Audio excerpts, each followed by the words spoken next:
Hello friends, welcome again. आप सभी का आज के वीडियो में हार्दिक स्वागत है। शुरू करते हैं आज का session. That our next topic is potential energy due to the system of charge. Okay, यानी कि अगर मेरे पास एक से अधिक चार्जेस हैं तो क्या होगा, यानी कि एक से अधिक चार्जेस होने पर इस सिस्टम की पोटेंशियल एनर्जी क्या होगी वो मुझे फाइंड करनी है। तो सबसे पहले देखिए हम क्या डिराइव करने वाले हैं, ये समझ लीजिए। I have indicated the charge Q1, Q2 and Q3. You can take the system of 4 charges Q1, Q2, Q3, Q4 on the vertices of a rectangle. Okay, and you can explain that theory in the same manner. Okay, this is the point A, this is the point B, and this is the point C. Okay, at the point A, B, C, and that is the charge Q1, Q2 and Q3, which is indicated in the figure. But what we are going to do, okay, first we bring the charge Q1 from infinite distance to point A and we calculate the work done. As we know that work done is nothing but potential energy, right?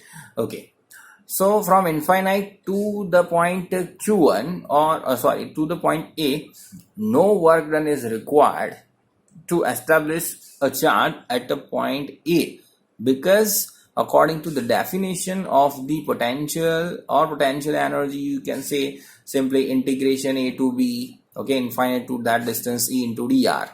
Okay, there is no electrical field exist at a point A or around the region of A. Okay, so there is no any work done is required. Okay, so charge Q1 के लिए सीधा सीधा potential energy U1 is 0. फिर क्या करेंगे, अब around the region of the Q1 there is the electrical field as well as potential, right? यानी Q1 अपनी जगह पे आ चुका है, पहले कोई नहीं था ओके आसपास। तो पॉइंट ए पे हम इनफाइनाइट डिस्टेंस से ए पॉइंट पर हमने Q1 चार्ज को ला दिया और उसमें कोई वर्क डन, कोई एनर्जी की रिक्वायरमेंट नहीं हुई अकॉर्डिंग टू डेफिनेशन। ओके, फिर क्या हुआ, Q1 के आसपास क्या होगा, Q1 का खुद का फील्ड होगा, और अगर इलेक्ट्रिकल फील्ड है तो वहां पर पोटेंशियल होगा, और पोटेंशियल है तो उसके अगेंस्ट हमें इलेक्ट्रिकल फील्ड के अगेंस्ट वर्क डन करने पर हमें पोटेंशियल एनर्जी और पोटेंशियल मिलेगा, राइट? ओके, चलिए तो अब इनफाइनाइट डिस्टेंस से B पॉइंट पर मैं Q2 चार्ज लेकर आता हूं। ओके, Q2 चार्ज यूनिट भी हो सकता है, नहीं भी हो सकता। ओके, सो हम सीधा सीधा क्या बोलेंगे, Q2 चार्ज, उसके बारे में डिस्कस बाद में करते हैं। बट Q2 चार्ज अगर मुझे इनफाइनाइट से B पॉइंट तक लेके आना है, ओके, तो यहां इस डिस्टेंस पर पोटेंशियल एनर्जी उसकी कितनी होगी वो मैं कैलकुलेट करूंगा।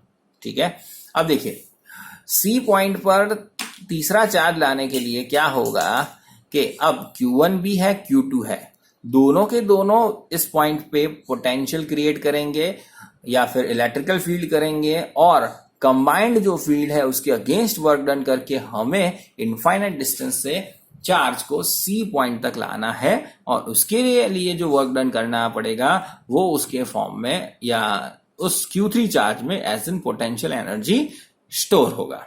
ठीक है, so that is the ideal story. फिर से मैं रिपीट करता हूं, Q1 चार्ज को इनफाइनाइट से ए पॉइंट पे लाने में वर्क डन 0, पोटेंशियल एनर्जी 0। ठीक है, चल फिर Q2 को इनफाइनाइट डिस्टेंस से B पॉइंट तक लाने के लिए work done that will store in a potential energy in the charge Q2, but यहां पे इलेक्ट्रिकल फील्ड Q1 का है। ओके, तो अब पोटेंशियल एनर्जी कितनी होगी, सो यू कैन सिंपली से U2 that is equal to Q2 into V1। V1 का फॉर्मूला यानी कि potential created at a distance R12, यानी कि इन दोनों के बीच का डिस्टेंस R12 है, कितना होगा मैं कैलकुलेट करूंगा, मल्टीप्लाई कर दूंगा तो वो पोटेंशियल एनर्जी बन जाएगी। ओके, और कंबाइंडली Q1 और Q2 दोनों का पोटेंशियल पॉइंट C पे कैलकुलेट करूंगा।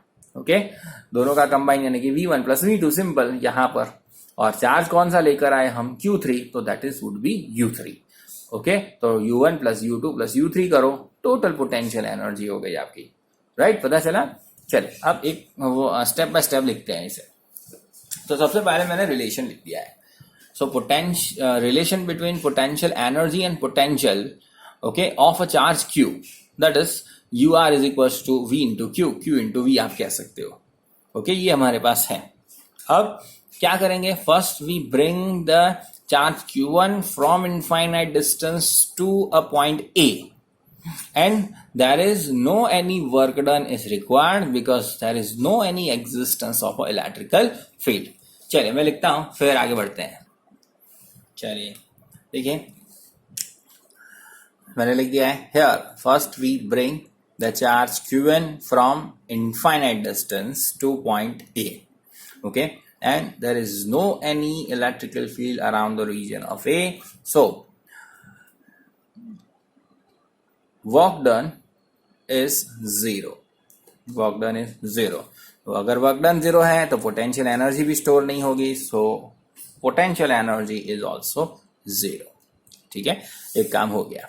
अब क्या करेंगे, यहाँ पे चार्ज आ चुका है, अब पॉइंट बी पे चार्ज इनफाइनाइट डिस्टेंस से लेकर आएंगे। So now we bring the charge Q2, कहाँ से लाएंगे, इनफाइनाइट से लाएंगे। कहाँ से लाएंगे, इनफाइनाइट से लाएंगे। कहाँ लाएंगे, बी पर लाएंगे। कहाँ लाएंगे, बी पर लाएंगे। ओके, अब पॉइंट बी के ऊपर जो ए के आसपास ही है, तो वहां पर क्या होगा, इलेक्ट्रिकल फील्ड होगा। So here at the point B there is electrical field due to point charge Q1 is there, and you have to work done against that field of Q1, यानी कि चार्ज Q1 के जो field जो है उसके against work done करना होगा, and it will store in the form of potential energy of Q2।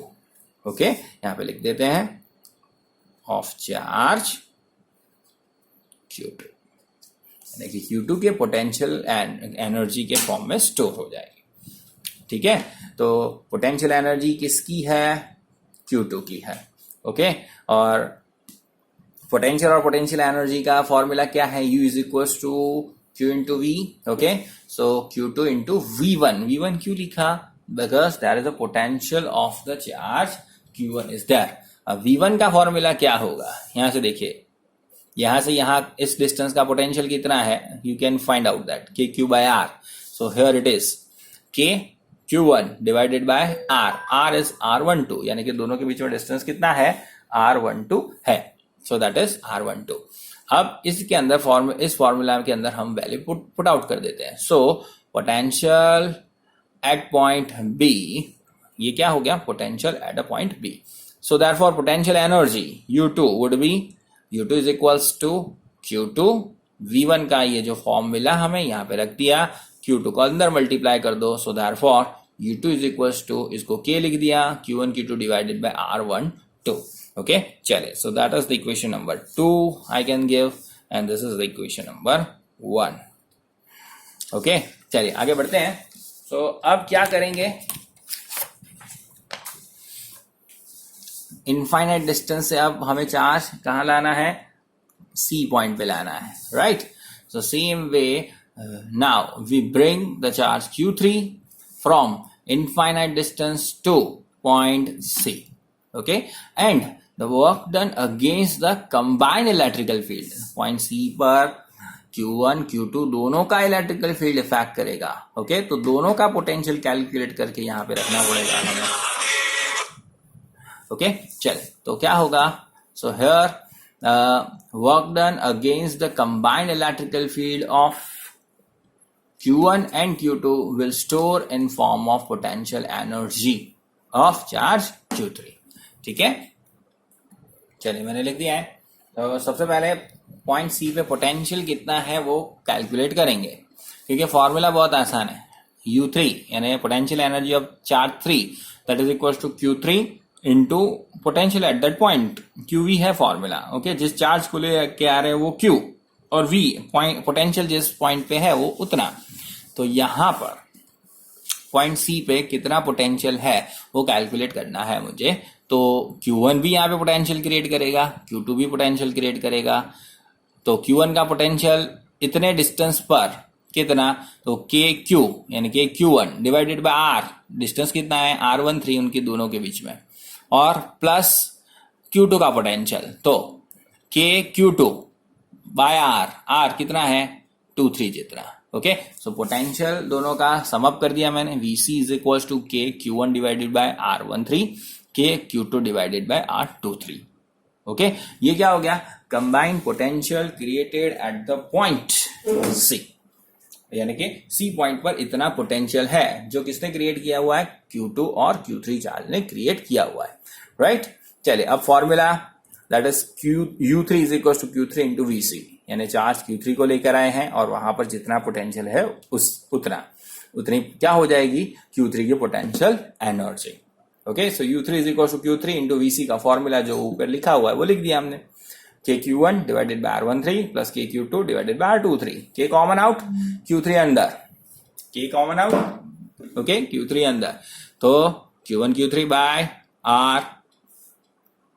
R12, okay, और same way KQ2 Q3 divided by R23, यहां पे गलती है, मैं सुधार देता हूं, R13 होगा, हाँ यहां पे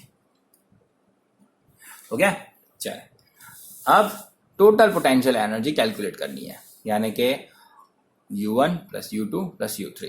तो U1 जब लेके आए, यानी कि Q1 को लेके आए तब वर्क डन 0, यानी उसको U1 तो ऑलरेडी 0 है, तो U2 और U3, तो U2 कितना लेके आए थे, यानी कि Q2 चार्ज की potential energy, so that was K Q1 Q2 by R12, okay, so that is K Q1 Q2 by R12, okay, plus U3, तो U3 कितना लेके आए, K Q1 Q3 upon R13, K Q2 Q3 upon R23, तो उसको भी यहाँ पे add कर दो, तो और अरेंज करके लिखा हुआ है K Q2 Q3, K बाहर आ गया, Q2 Q3 by R23, Q1 Q3 by R13, okay, so that is the total potential energy. ये बन गया आपका टोटल एनर्जी का या टोटल पोटेंशियल एनर्जी का formula. So that is the potential energy due to system of charge.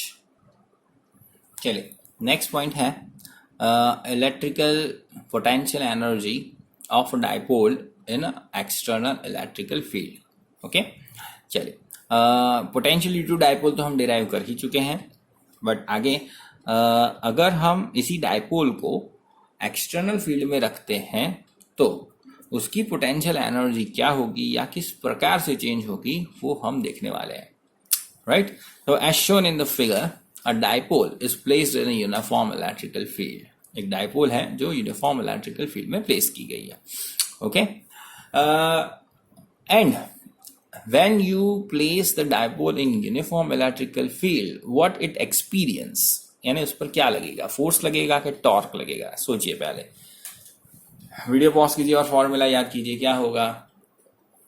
Okay, चलिए, तो हमें पता है कि whenever the dipole is placed in a uniform electrical field, it experience the torque, okay, तो उसे क्या लगेगा, टॉर्क लगेगा, and because of that torque it will start rotating, okay, and because of this rotation, when it becomes the parallel to the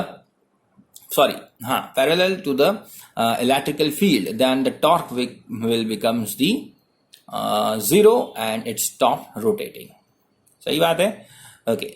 चलिए, तो सबसे पहले हम क्या लिखते हैं, इसके टॉर्क का फॉर्मूला लिखते हैं, और फिर अगर अब हमें इस डाइपोल को रोटेट करना है तो मैंने तब सिखाया था, we have to work done against the electrical field and that electrical field will store in a form of potential energy, ठीक है। तो वही फॉर्मूला यहाँ पे हमें डिराइव करना है। चलिए पहले मैं लिखता हूँ फिर समझाता हूँ। चलिए देखिए, as shown in the figure, a dipole of a dipole moment P is equal to 2A into Q is placed in uniform electrical field, okay। Half distance यहाँ पे कितना होगा, एक cos थीटा, इतना हाफ डिस्टेंस कितना होगा, minus एक cos theta, वो इंडिकेट किया हुआ है मैंने, ओके। चलिए फिर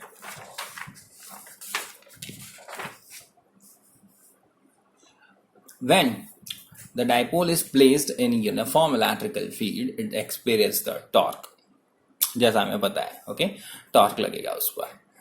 torque tau is equal to formula क्या है, माइनस पी क्रॉस ई, या सीधा पी क्रॉस ई भी लिख सकते हो, ओके। माइनस क्या इंडिकेट करता है वो भी आपको पता है आप, ओके।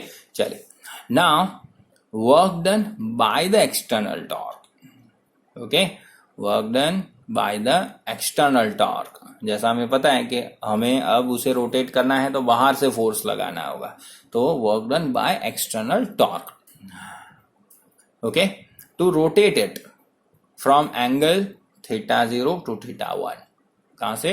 कोई इनिशियल एंगल थीटा 0 से कोई एक पर्टिकुलर एंगल तक थीटा 1 तक हम उसे रोटेट करते हैं। तो वर्क डन का फॉर्मूला क्या है? Force into displacement. बट यहाँ पे फोर्स किसके फॉर्म में है? टॉर्क के फॉर्म में। सो टाउ एक्सटर्नल का ई लिखा हुआ है, okay, into displacement theta angle पर, so it is D theta. अब टॉर्क का फॉर्मूला हमारे पास ऑलरेडी तैयार है, पी क्रॉस ई। तो यहाँ पे लिख दिया पी क्रॉस ई, क्रॉस जाएगा तो साइन आएगा, क्रॉस जाएगा तो साइन आएगा। Okay, so minus P cross E यानी कि PE sine theta into D theta लिख दिया। ओके, चलिए अब नेगेटिव साइन, पीई कांस्टेंट है, बाहर आ जाएगा, integration theta 0 to theta 1 sine theta d theta. Okay, तो साइन का इंटीग्रेशन क्या होता है? कॉस होता है।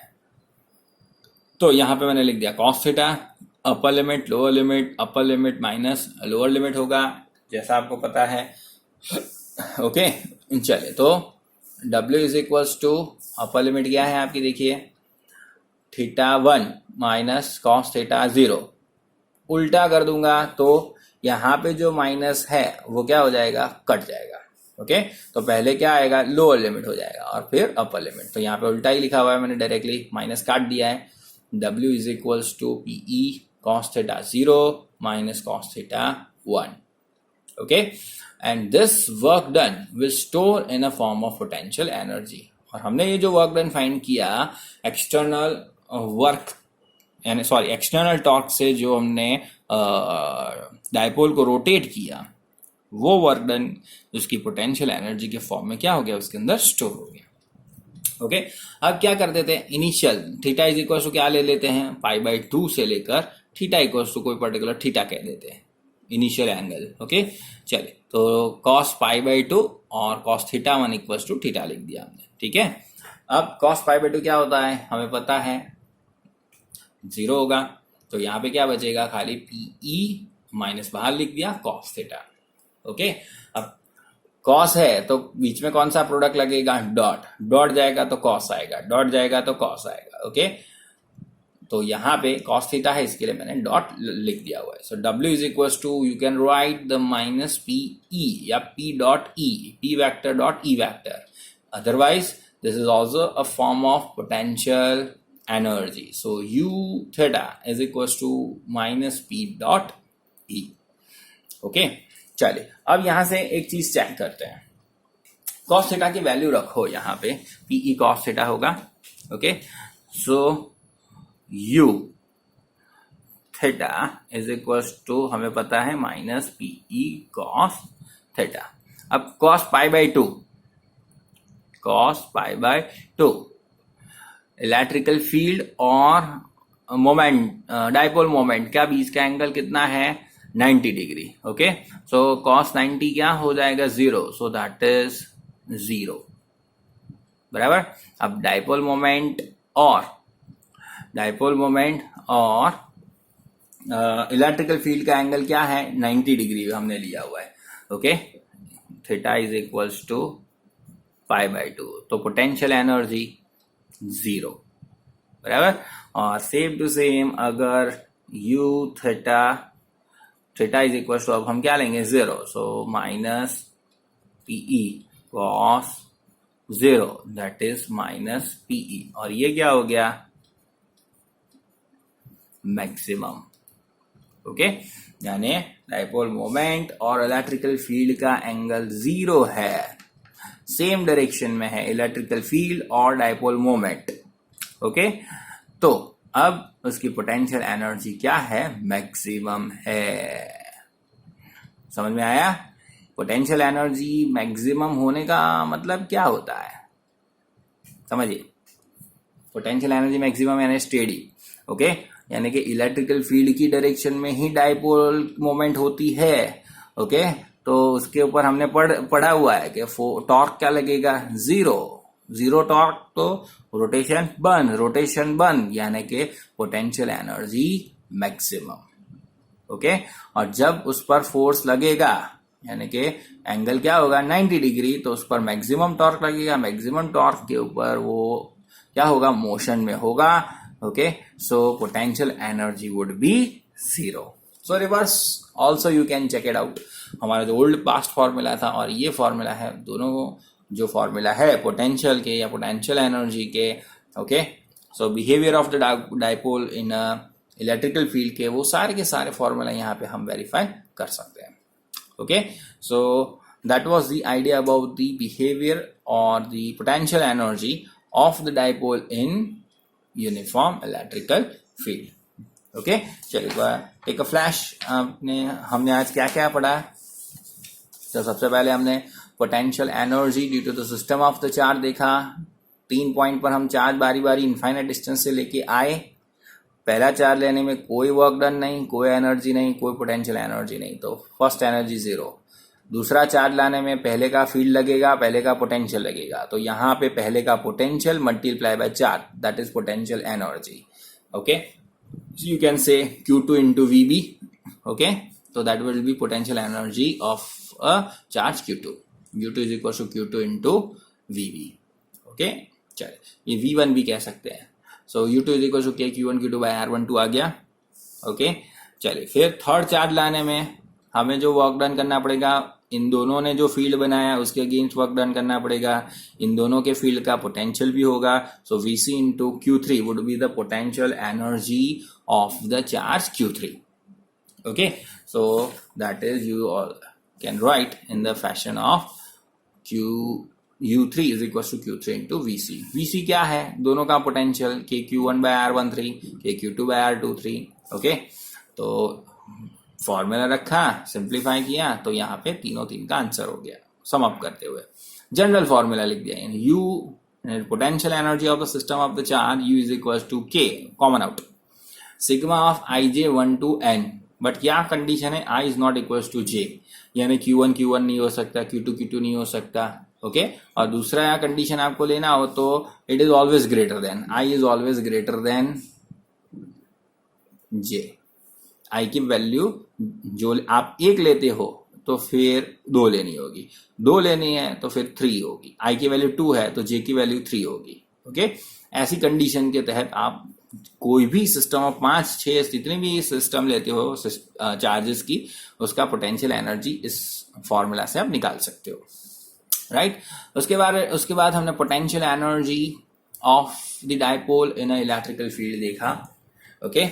चलिए तो उसके अंदर क्या था, हमने इलेक्ट्रिकल फील्ड यूनिफॉर्म फील्ड में एक डाइपोल रख दी है, और फिर क्या किया, तो हमें पता था कि उसके ऊपर क्या लगेगा, टॉर्क लगेगा, तो टॉर्क का फॉर्मूला लिख दिया, और उसको किसी पर्टिकुलर एंगल से दूसरे एंगल तक रोटेट करने में जो एक्सटर्नल फोर्स से वर्क डन किया जाएगा वो उसके किसके फॉर्म में स्टोर हो जाएगा, पोटेंशियल एनर्जी के फॉर्म में स्टोर हो जाता है, ठीक है। सो ओके, तो टॉर्क का फॉर्मूला हमारे पास P sin थीटा हुआ है, ओके। तो यहाँ पे वर्क डन के फॉर्मूला के अंदर हमने टाउ की वैल्यू रख दी, इंटीग्रेट किया, ओके, simplified किया, and we have the final answer PE cos theta, okay. So how we have taken the PE cos theta, theta 0 equals to taken the pi by 2, यानी 90 degree से हमने particular ले लिया हुआ ऐसे और कोई एंगल तक थीटा तक, right. So that is W is equals to P dot E, और उसको हमने वेरीफाई किया पोटेंशियल एनर्जी मैक्सिमम कब होगी और 0 कब होगी, गॉट इट। चलिए अगर कोई भी डाउट है तो पूछ लेना, फिर से गूगल मीट में भी पूछ सकते हो, कल ही है हमारी गूगल मीट, ओके।